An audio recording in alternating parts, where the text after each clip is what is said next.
I knew we were going to talk about this, so I'm prepared.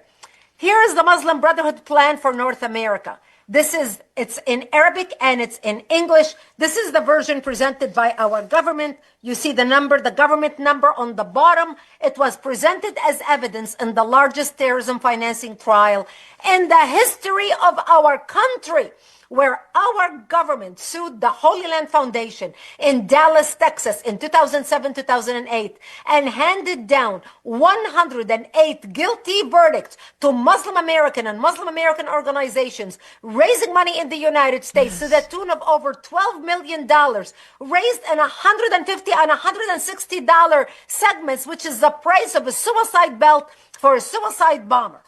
So here is the plan. It's in Arabic and it's in English. And I'm going to share. So this is fact. We're not talking opinion. So it starts with that. Here it is in the English version. So we start on this page with the English version. On this page is when they start talking about the Muslim Brotherhood plan for North America. And it says, and I'm going to read you a paragraph. Here it is highlighted in yellow. Understanding the role of the Muslim brother in North America. The process of settlement is a civilization jihadist process with all the word means. The Ikhwan, which is the Arabic word for brothers, must understand that their work in America is a kind of grand jihad in eliminating and destroying the Western civilization from within and sabotaging, and they put that under parentheses, its miserable house by their hands and the hands of the believers, so that it is eliminated and Allah's religion is made victorious over all other religions. As you can see, they don't mince words. They're not beating around the bush. This is evidence. This is fact. This is not opinion. On the second page, I'm going to read you just a little bit. It says, the success of the movement in America in establishing an Islamic base with power and effectiveness will be the best support and aid to the global movement project. They have a 100-year global plan to infiltrate and dominate and bring down the West. They are now 35 years into their plan. And what are we doing? Nothing. We are burying our head in the sand, pretending the problem did not exist.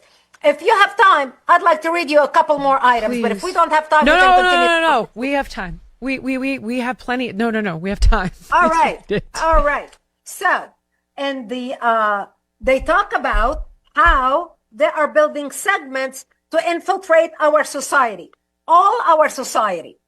In this plan, they talk about, for example, creating this whole page is lists of all the organizations they want to create.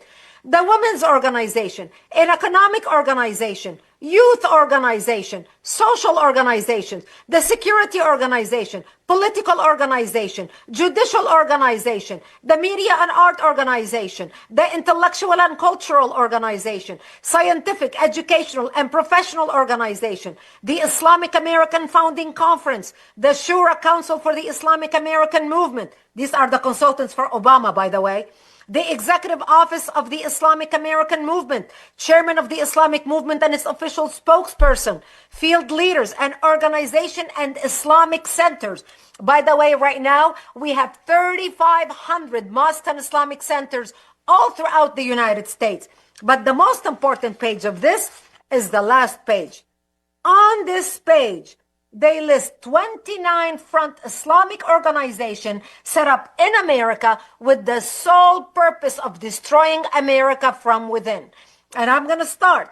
Number 1 on the list. Here we go. And here's the title. A list of our organizations and the organizations of our friends. Number 1, ISNA, Islamic Society of North America.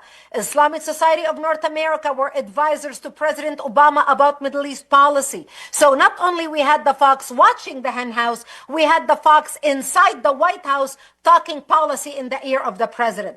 This is exactly why when Obama delivered his speech in Egypt, remember his first famous speech to the Arabic world, to the Islamic world, he went to Egypt and contrary to Mubarak, at that time the president of Egypt, who was against the Muslim Brotherhood, Obama goes behind and around and on top of the president of Egypt, Mubarak, and brings in the Muslim Brotherhood and gives them the 2 front seats in front of his speech when he was there. Number 2 on the list, the MSA. Wait, I'm sorry. Can I ask you one question? Forgive me, I wasn't paying close enough attention back then, but I thought Mubarak was an absolute monster.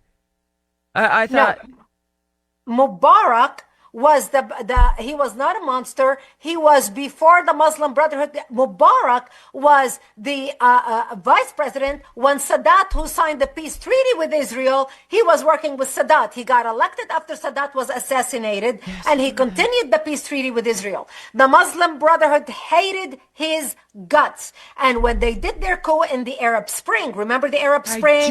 And everybody had high hopes. Yes. That's when they got rid of him, threw him out of power, and they took power until Sisi, who's right now the leader, did a military coup where they went in, took over the military, took over the government, and kicked out the Muslim Brotherhood. Okay, got it. I'm with you. Yeah. So, number 2 on the list is the Muslim Student Association. The Muslim Student Association has more chapters on American college campuses than the Democrats and the Republicans combined. And this is exactly why when after October 7th and you saw all these people, the students demonstrating on college campuses, where do you think they came from? The Muslim Student Association has been working college campuses for years. Actually, they set it up in 1964 in the United States, the first Muslim Student Association. Right now, they are Goliath. Right now, they gave us Mamdani. Remember, Mamdani was involved with the Muslim Student Association. And I can go down the list. Let's see. We've got the Islamic Medical Association, the Association of Muslim Scientists and Engineers, etc. NATE, the North Islamic American Trust, which owns the deed to the majority of mosques in the United States. Number 22 on the list is IAP, Islamic Association for Palestine, which later became CARE, Council on American Islamic Relations, because they wanted a name that doesn't show that they are supporters of Hamas, etc. This is fact. This is not Brigitte Gabriel's opinion. This is not Jillian's opinion. This is not Islamophobes making things up. Now, the radicals can say anything they want. By the way, this plan is available right now. We have a promotion on our website, actforamerica.org. Go to our website, my organization. We are the largest grassroots movement in America, standing up to fight to preserve our culture, our security, and our values. By the way, when we talk about these issues and people call us Islamophobes, I don't give a fly who thinks I'm an Islamophobe.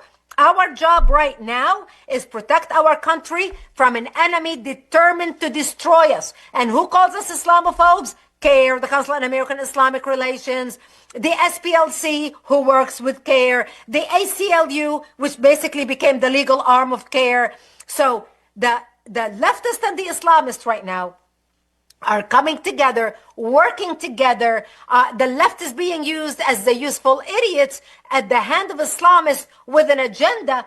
All these organizations in the United States, all 22 of them, working against us.